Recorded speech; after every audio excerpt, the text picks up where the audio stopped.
Mick, a fantastic reaction from Tuesday night, our first away league win of the season. Just sum up your feelings after that one. Yeah, really pleased, yeah. Sometimes I know that they went out with 10 men after 25 minutes, and sometimes that can be really difficult mentally because teams sitting and they're really hard to break down. And I thought today we slightly tweaked the system just to be a little bit more combative and to win more duels in the middle of the pitch. And I thought we done that excellent today, Jay. I thought 1 to 16 today, everyone done their job, everyone done their role really well. And I thought we created a lot of really good chances, and we should have put the game to bed. And we sort of they've sort of put it on us the last 5 minutes. We're hanging on for dear life at the end, but it's we come away from home. It's about getting a result. And today we did that. Obviously, it was no secret that Elliot Andrew missed the penalty in the FA Vars at Albion Sports the other week. He's come on today, scored within 2 or 3 minutes and got the winner. How big a goal was that for him? He needed it, Jay. He just like any striker, they rely on goals for confidence. And he looked like he'd just been lacking a little bit of confidence in the last few weeks. That penalty at Albion sort of summed that up. So, listen, hopefully that's the start of him going on a little run, because strikers can be streaky. He's got his goal today, so he needs to build on that, and keep pushing forward and keep affecting games and keep helping the team, because we are creating chances. We just need to be a little bit more ruthless top end of the pitch. I mentioned Josh Hardcastle's crossing on Tuesday night, and that's where he got goal kick from again today. I mean, never afraid to cross the ball, and it's paid dividends again. Yeah, if you put the ball in an area, you've half a chance. Sometimes we're trying to score the perfect goal, and today Josh's cross from deep is a great cross from deep. Elliot's got his head in it, keeper's flapped at it. I don't know if Kieran's got a touch on it or not, but either way it was a scruffy goal. But the way the game had gone today, we created so many chances. It was always going to take something like that to hit off someone's backside and go in. So just pleased to get it, Jade. Pleased to sort of get the come away from home against top of the league and take 3 points, because these are they're a very well organised team. They've been together for years. They've got real threats at the top end of the pitch, and I thought we nullified that today. I thought Charlie Owen was absolutely tremendous up against Nathan Kitely today. Who's a real handful. His pace, his directness, his sharpness is really difficult to handle, and I thought Charlie was excellent today against him. I thought Knowles and Qualls, I thought the back four were absolutely brilliant today, to be fair. You mentioned the red card in the first half to Penistone. Sometimes it can potentially hinder you playing against 10 men. It didn't seem to today. We were on top before and after. Yeah, I thought at the time of that, I thought we were on the front foot. We were probably dominating the ball. And Junaid's done really well to get on the end of it. He's probably 70-30 in the defender's favour to get on it. Junaid's done really well to get on the end of it, and he's got his foul.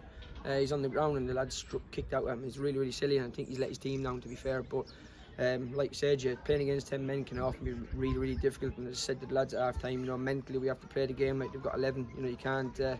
We can't drop off and try and protect things because we've got an extra man. We have to use the extra man, and I thought we did that really well in the second half. He must have been somewhat frustrated with the second half after the goal.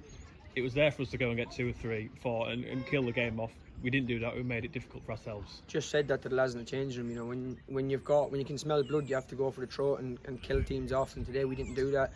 I think if you score the second goal today, the game's over. With 10 men to get back into the game, 2-0 down is really difficult. And at 1-0, they've always got a chance of nicking one and taking a pint. And they would have been delighted with a pint today, as I would if you played 70 odd minutes with 10 men. So I just said to the lads in there, we need to be more ruthless top end of the pitch. Every time they broke forward today, they looked convincing. They looked like they were slick, sharp top end of the pitch. We just, we're not making really good decisions at the top end of the pitch at the minute. We're a little bit sloppy, a little bit wasteful, and we just don't look ruthless enough. We don't look hungry enough to score goals, and I'm hoping that comes in the next few weeks. And if we can get that right, Jay, with the amount of chances we create, we're going to win a lot of games of football. Again, it's been no secret that obviously Sam Green's had a bit of a difficult time in the past few weeks. On the pitch, but today clean sheet and made one unbelievable save. Yeah. Listen, that's keepers, Jay. We sometimes forget he's only 18, 19. He's a young keeper. I spoke to him on Thursday night. I said, look, regardless of what's happened in the last few weeks, you're our number one. You will continue to be our number one. We back you. We've got full faith in you. And today I thought it was brilliant, mate. His handling, his distribution, and from that touch around the post was a world-class save, Jay. That's in the Premier League. They're talking about in a match today. It's a world-class save. He's done unbelievably well to get across his goal, and that's what Sam's good at. He's quick, he's good, he's quick across his goal, he's agile, and he's definitely a kid with a bright future.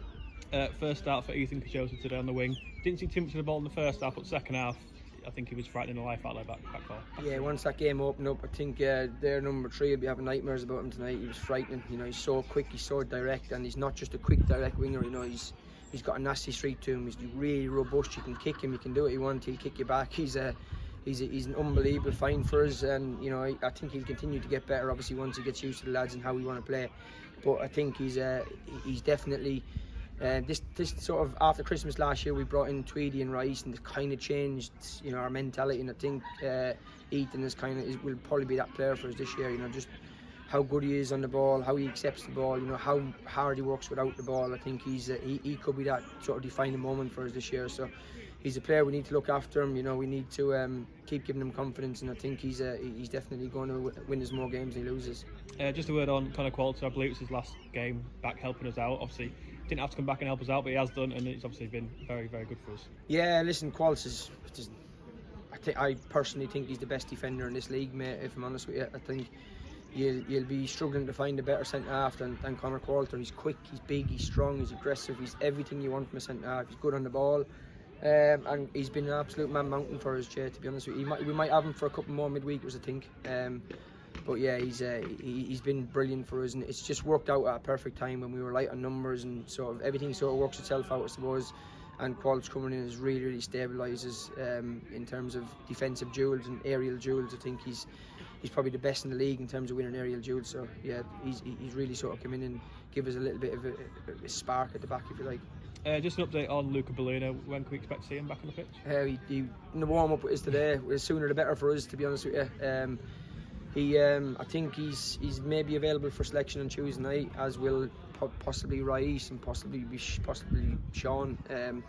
So slowly we're starting to get players back, Jay. You know, we've had a really horrific few weeks in terms of player availability and injuries, and people going on holiday in the middle of the season, and it's just killed us. You know, we've turned up games with 12 on the bench, and it's just not ideal, you know, for a club of our stature. So slowly we're starting to get players back. So hopefully, Jay, today could be a turning point, and we should sort of turn the corner from there. Yeah, it's obviously stating the obvious, but we need to take it since Tuesday night at home to Pickering, don't we? This is it. We can't be a flaky side. You can't go and beat top of the league away from home and then go and throw in a poor performance on Tuesday night. We have to back it up. We have to go on a run. We have to, you know, get points on the board, and you know, we have to be solid, be a really tough team to play against. And I want us to get back to being that, you know. And I think the last sort of month or so we have been a little bit hit and miss in terms of we've been easy to play against sometimes, and we need to be a little bit more steely, especially when we come away from home, Jay. And I think with the lads that we're getting back in now will really help us with that. Big well done, mate. Cheers, Jay.